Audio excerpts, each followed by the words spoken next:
Well, what are you waiting for? Let's get drunk and derailed. Let's go.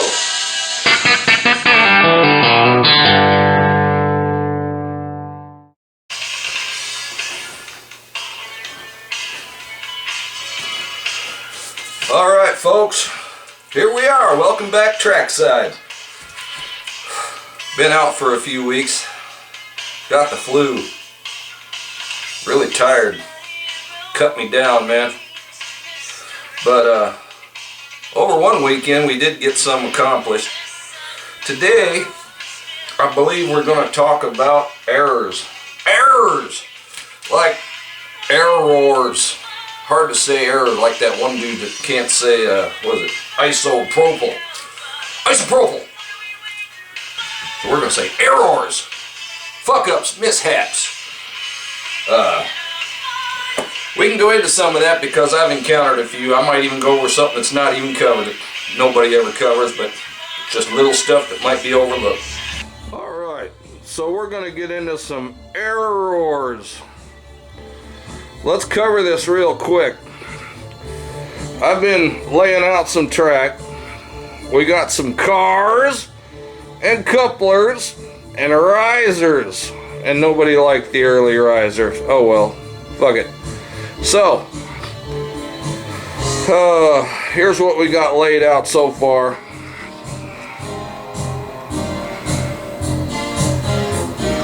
It's been glued down, it's been placed. But we have had a lot of errors in this little section of a track here, this section of our railroad. Number one, rail joiners. Let's get into some errors on rail joiners, shall we?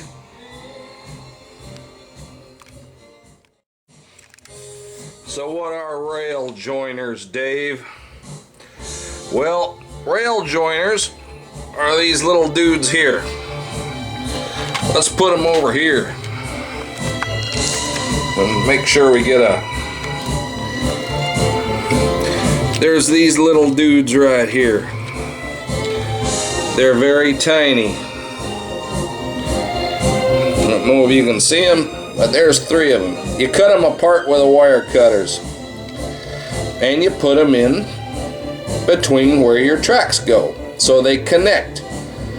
Well, I got all gung-ho and I cut a bunch and laid down some track, and I was gluing and laying and pinning down with all these little T-pins, and apparently I forgot a couple rail joiners. So in your railroad, don't get like I did and get all gung-ho and just say, oh man, we got track, we're hooked together, glue them down, pin them down, we're good.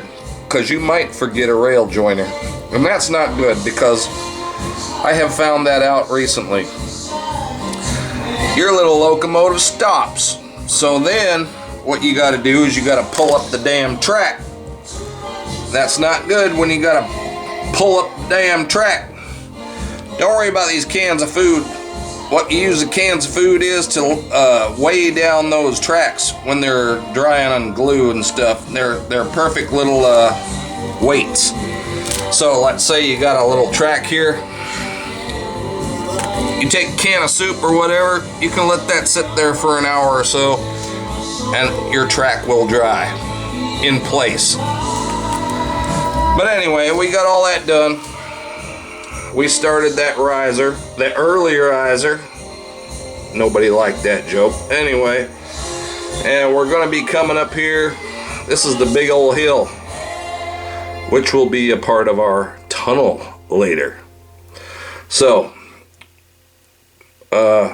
when you get rail joiners, that's a pain in the ass. Another thing to learn is rail joiners are very sharp when you're taking them off a track and when you're putting them on track. If it isn't right, you take a needle nose pliers and you pull them off, and sometimes if they don't go on correctly and they're too hard, you take a little needle nose pliers to push them on, or gap them a little bit, push them on. But always, always, always make sure you have a rail joiner on each side of your track when you're connecting it, because Mr. Dave didn't do that. Now that it was all glued down, we realized we missed a couple spots. So I had to pull up that area over there, which was a pain in the ass without bending it. Add another rail joiner. I tried to solder it, but apparently I am not a master solderer. I'm going to have to read how to solder because just like you, I'm a first timer. I don't know how to do that. So it just pretty much vaporized on the seam I was trying to do it on. So I might have to turn down the temperature or something. It didn't work like people in the video where it just connected it, but we'll work on that later. It's a first time experience and you're probably going to have these. Another thing with rail joiners, when I was pulling these off with the needle nose pliers, a natural human instinct when you're pulling hard, once it lets go, it jerks, and your natural reflex is to jerk back. So be very careful with this, because I impaled my damn finger and it started bleeding everywhere after I pulled the rail. Those little motherfuckers are sharp, trust me. So here, this little gauze pad that I was using to clean for rails, it has multiple purposes. It also is good for cutting out blood and stopping the bleeding. So we've learned a multiple use for gauze pad. You can clean track or stop the bleeding. So while my finger was bleeding, I decided, let's weather a boxcar. I'll put my own fucking DNA on that son-bitch. So here's this little Western Pacific boxcar. I spread my little finger blood all over that thing and smudged it in. I still got to put trucks on, but now my DNA is embedded on this little boxcar. It's a beautiful little boxcar. Now all we got to do is get some other colors in there and yeah, my blood is on this boxcar and I like it that way. No one has anything like it in the world. We also ran into this riser problem and everything did not go as planned. See my little SCARM layout there with all the perfect measurements? No, that did not work. Something didn't match up and we started to improvise. Improvising is good, actually. You can actually come up with a totally new layout that you were happier with than the original. So anyway, we started going here. We went up with the risers and glued them. This is going to be our rise around Pootertown. Up, up, up, up, up. But we're also going to have a switch out like you see right here. This is going to come down here and cross over this track down here. I had to make sure my clearance was correct. There's also going to be another track running parallel to that on what do you call it, grade, I guess. And those are I'm going to make a tunnel for that, and we'll get to that shortly. Another thing that is working very good is this one piece of power track right here. It is powering everything. And one thing about power, I don't know if it's going to power the whole railroad. I may learn this later in a hard lesson, but right now it's powering all three tracks all the way around the layout right now up to here. And it's got to go all the way around. I don't know if one little power source is going to do all that shit. We are going to find out in the future because I'm a first timer. So I'm like, well, hell, I'm also going to have about 30 turnouts. You can see I got turnouts everywhere, and this is just a minimal turnout. This is just a crossover and blah blah blah. And here's a little Y switch here, but yeah, but over on the other side, I'm going to be having a C port with a whole C terminal. So this thing's going to have about 30 different turnouts. So wiring, I'm going to hire somebody because I don't know nothing about wiring, man. I'll blow the place up, catch a house on fire. So I bought all these little turnouts. Now, as a word of advice, this little thing that I bought is a DCC twin. It's great for running 2 locomotives. If you got a little layout and you want to run 2 locomotives, that's fine. But with all the turnouts I'm going to have, I built a platform. Let's get this out of the way. I got a nice little platform. I am going to get a DCC NCE power cab. Do not, repeat, do not get a Pro cab. Get a DCC power cab from NCE because they're different. You'll see the Pro cab is about 50 bucks less. It does less stuff. It's very hard to decipher because they look exactly the same when you're looking online. So anyway, I'm probably going to sell this little setup here and get a MCE power cab. Then I figured out this will hold 30 switches, but they all got to be wired. But now that you think about this, dude, I'm DJ Dave, man. Once I got 30 switches in this motherfucker, hell, I'm rocking. I could be, I'm like DJ Dave, man. I could be rocking it.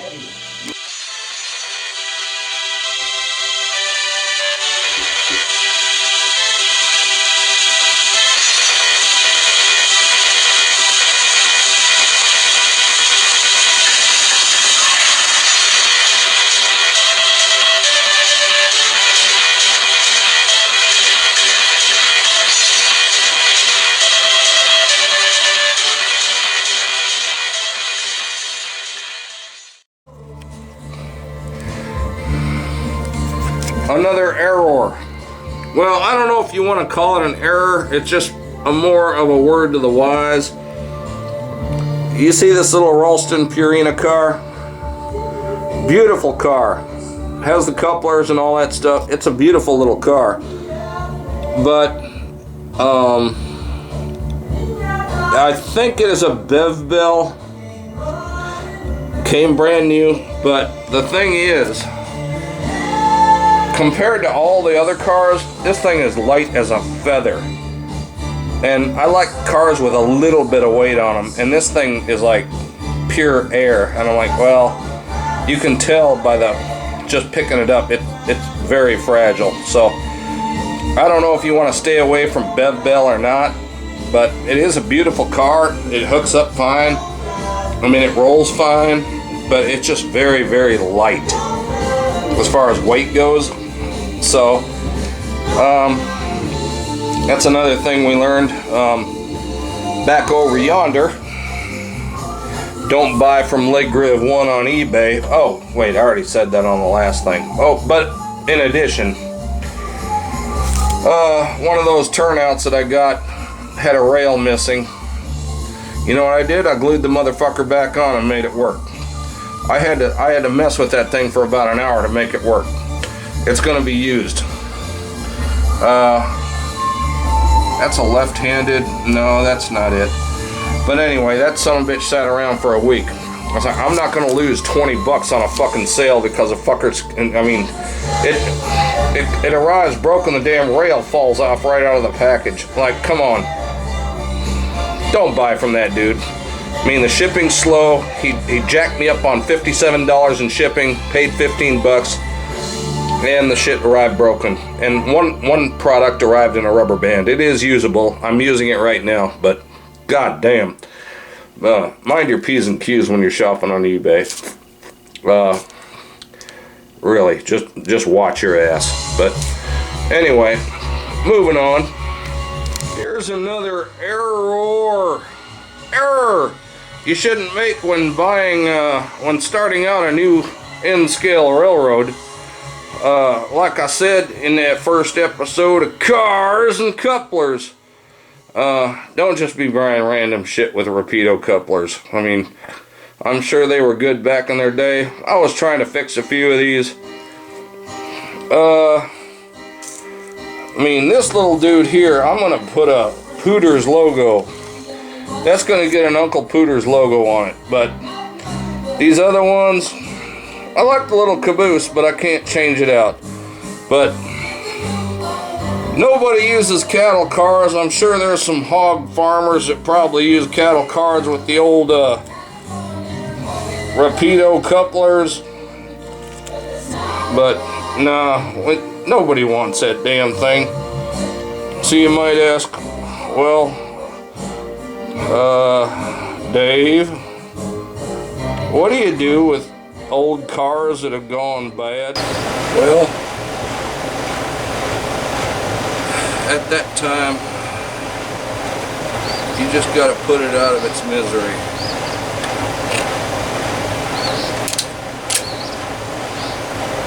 No, not you guys. We're going to put it out of its misery. Well, I must say, that was a sad ending for our little boxcar, stock car, or cattle car, whatever you have it. We had to put it to rest. But I hope you learned a lesson about buying cars with rapido couplers that don't hook up. Welcome back. We're going to make a tunnel. We're going to have this cardboard thing instead of buying a tunnel online. And I got this little box from someone. I bought a little railroad car, or I think it was a locomotive or a couple locomotives. Anyway, they shipped it in this little box. Hell, reuse everything if you can. So what we're going to do is I cut off the top and had an X-Acto knife. I cut off the top and then I honed it down to about the width of a boxcar. Basically all you gotta do is cut the thing out. These things are flapping, that's okay. That's why we have all that glue over there. Now it'll cover the cars. I wanted to make sure it's going to cover the cars and we have enough clearance. And it has plenty of clearance. So we took our handy dandy scissors and we cut out a little horseshoe shape here and a little horseshoe shape on the outside. Now the thing is, it looks like shit, but when it's done, this thing is gonna look so fucking natural you wouldn't. Bob Ross can't lay a finger on me, man. That's gonna have scenery and plaster, everything's trees and all sorts of shit on it. You ain't even gonna know this thing was here, but you guys know it now because this is how it started. You're gonna look at that and say, damn, I know how that thing started. It started with an old cheap cardboard box that was free. Well, I cut it out, and you know what we're going to do with it? I'll tell you what we're going to do with it, brother. See where this riser is over here? Over there, we have a turnout. You can see that turnout. It's a left-hand turnout. It's going to come across, and it's going to come down here. That's where our tunnel's going to be. It's got to be about the height of that riser over there, the early riser. And what we're going to do is we're going to put this over here just like that, and that's where our tracks are going to go.